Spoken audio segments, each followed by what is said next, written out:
घ्यायला मागले, सीताने घ्यायला मागले, कोणानुसार बदलत नाही, म्हणून कोणता प्रयोग फास झाला का? समजलं तीन गोष्टी. आता याचं कनेक्शन विभक्त्याशी कसं आहे डायरेक्ट, आणि तीन गुणावर त्याची माहिती क्लिअर कशी होते ते लक्षात घ्या.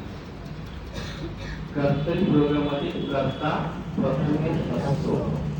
कर्तरी प्रयोगामध्ये कर्ता प्रथमेश असतो. अशा तीनच गुण तुम्हाला आपला प्रयोग ओळखून देते.